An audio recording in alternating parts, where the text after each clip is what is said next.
बुजुर्गों को, माताओं बहनों को ये कहना चाहती हूँ, आपको इनके बहकावे में नहीं आना है। जो भी फ्री में आपको थोड़ा बहुत राशन दिया जा रहा है, खास सामग्री दी जा रही है, ये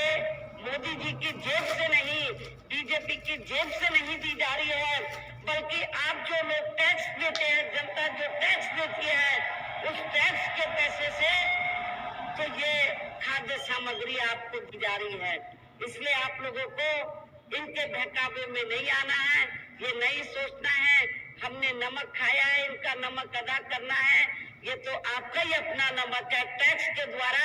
दिया गया ये आपका नमक है। इसलिए आप लोगों को इनके बहकावे में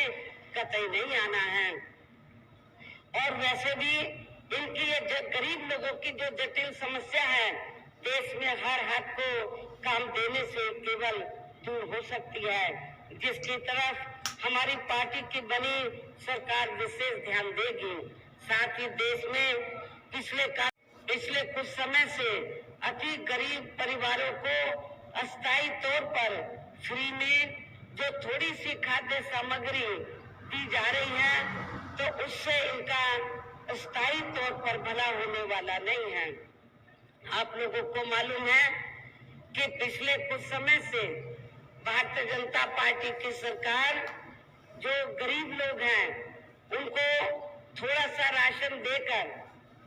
तो उसके एवज में जब चुनाव होता है, चाहे असेंबली का हो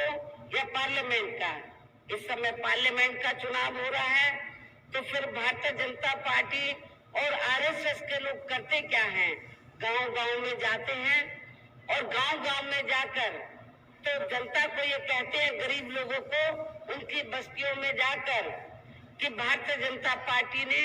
श्री नरेंद्र मोदी जी ने तो आपको वो ये कहते हैं कि खाने के लिए फ्री में मुफ्त में राशन दिया है, आपको एक कर्ज अदा तो करना ही है, इसलिए आपको बीजेपी को वोट देना चाहिए। लेकिन मैं अपने गरीब भाइयों को, बुजुर्गों को, माताओं बहनों को ये कहना चाहती हूँ, आपको इनके बहकावे में नहीं आना है। जो भी फ्री में आपको थोड़ा बहुत राशन दिया जा रहा है, खास सामग्री दी जा रही है, ये मोदी जी की जेब से नहीं, बीजेपी की जेब से नहीं दी जा रही है, बल्कि आप जो लोग टैक्स देते हैं, जनता जो टैक्स देती है, उस टैक्स के पैसे से तो ये खाद्य सामग्री आपको दी जा रही है। इसलिए आप लोगों को इनके बहकावे में नहीं आना है, ये नहीं सोचना है हमने नमक खाया है, इनका नमक अदा करना है। ये तो आपका ही अपना नमक है, टैक्स के द्वारा दिया गया ये आपका नमक है। इसलिए आप लोगों को इनके बहकावे में कतई नहीं आना है। और वैसे भी इनकी ये गरीब लोगों की जो जटिल समस्या है, देश में हर हाथ को काम देने से केवल दूर हो सकती है, जिसकी तरफ हमारी पार्टी की बनी सरकार विशेष ध्यान देगी। साथ ही देश में पिछले काफी वर्षों से आए दिन बढ़ रही गरीबी, बेरोजगारी व महंगाई आदि से भी जनता बहुत ज्यादा दुखी व परेशान है, जिसे भी आर्थिक नीतियों में तब्दीली करके जरूर दूर किया जाएगा। हिंदुत्व की भी आड़ में पिछले कुछ वर्षों से खासकर मुस्लिम समाज के लोगों का द्वेष की भावना से जो इनका काफी ज्यादा शोषण व उत्पीड़न आदि किया जा रहा है, तो उसे भी जरूर रोका जाएगा। और ये सब हमने अपने यूपी की रही सरकार में काफी कुछ करके भी दिखाया है। इसके अलावा यूपी में सर्व समाज में से गरीब एवं बेरोजगार लोगों को बेरोजगारी भत्ता आदि न देकर हमने उन्हें बड़ी तादाद में रोटी रोजी के साधन भी उपलब्ध कराए हैं। जो अब ये कार्य भी अधिकांश ठंडे पड़े हैं, जिनको फिर सरकार बनने पर प्राथमिकता दी जाएगी। कहने का तात्पर्य ये है कि देश में इस समय हो रहे लोकसभा चुनाव में विरोधी पार्टियों के जारी किए गए उनके हवाई व प्रलोभन भरे चुनावी घोषणा पत्रों आदि के बहकावे में अब यह खासकर देश के अति गरीबों, मजदूरों, बेरोजगारों एवं अन्य मेहनतकश लोगों को बिल्कुल भी नहीं आना है। और अब इन्हें ऐसी सभी विरोधी पार्टियों को हर हालत में केंद्र की सत्ता में आने से जरूर रोकना है, जिनकी कथनी में करने में काफी अंतर रहा है तथा जिन्हें ये लोग वर्षों से आजमा भी चुके हैं। ऐसे में अब मेरा यही कहना है कि आप लोगों को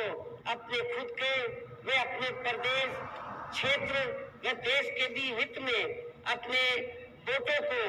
यहाँ कांग्रेस, बीजेपी व अन्य विरोधी पार्टियों को न देकर केवल अपनी एकमात्र हितैषी पार्टी बहुजन समाज पार्टी को ही देना है। जो ये पार्टी उत्तर प्रदेश की तरह ही केंद्र में भी अपनी पार्टी की सरकार बनने पर फिर पूरे देश में अपनी पार्टी की सर्वजन हिताय व सर्वजन सुखाय की नीतियों पर आधारित सरकार चलाएगी। इसके साथ साथ केंद्र से जुड़ी आपके क्षेत्र के जो भी यहाँ स्थानीय समस्याएं होंगी तो उन्हें भी फिर दूर करने का हर संभव पूरा प्रयास किया जाएगा। साथ ही यहाँ गरीबों, मजदूरों, बेरोजगारों, कर्मचारियों, किसानों, छोटे व्यापारियों एवं अन्य मेहनतकश लोगों के हितों का भी विशेष ध्यान रखा जाएगा। सर्व समाज में से खासकर दलितों, आदिवासियों, पिछड़े वर्गों, मुस्लिम व अन्य धार्मिक अल्पसंख्यक समाज के लोगों के विकास एवं उत्थान के साथ साथ हर स्तर पर इनकी सुरक्षा आदि के लिए भी सख्त कदम उठाए जाएंगे। और तभी फिर यहाँ वास्तव में अपने देश के महान संतों, गुरुओं व महापुरुषों में भी विशेषकर महात्मा ज्योतिराव फूले, श्री छत्रपति शाहू जी महाराज, श्री नारायण गुरु, बाबा साहब डॉक्टर भीमराव अंबेडकर एवं मान्यवर श्री कांशीराम जी आदि का अधूरा सपना जरूर साकार हो सकता है, जिनको यूपी में हमारी पार्टी की रही सरकार द्वारा हर स्तर पर पूरा आदर सम्मान दिया गया है। इन्हीं खास बातों के साथ ही अब मेरा देश में आपके स्टेट के भी हित में, आपके क्षेत्र के भी हित में यही कहना है कि हमारी पार्टी ने यहाँ जिनको भी चुनाव के मैदान में उतारा है, अर्थात हमारी पार्टी ने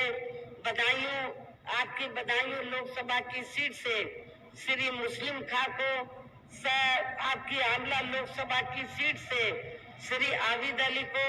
संभल लोकसभा की सीट से श्री सोलत अली को हमने चुनाव के मैदान में उतारा है। मेरी आप लोगों से पुरजोर अपील है कि बहुजन समाज पार्टी के ये जो उम्मीदवार आपके सामने या चुनाव के मैदान में आपके सामने खड़े हैं, मंच पर मौजूद भी हैं, तो उन्हें आपको जरूर कामयाब बनाना है, जिसके लिए यहाँ पार्टी के सभी स्तर के छोटे बड़े पदाधिकारी एवं कार्यकर्तागण पूरे जी जान से लगे हैं। और अब अंत में मेरा यही कहना है कि आप लोगों को वोट पड़ने वाले दिन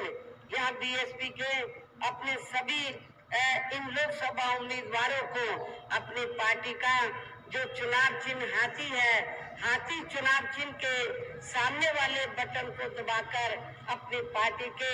इन तीनों प्रत्याशियों को रिकॉर्ड तोड़ वोटों के अंतर से जरूर जिताना है। इस खास अपील के साथ ही अब मैं अपनी बात यही समाप्त करती हूँ। जय भीम, जय भारत।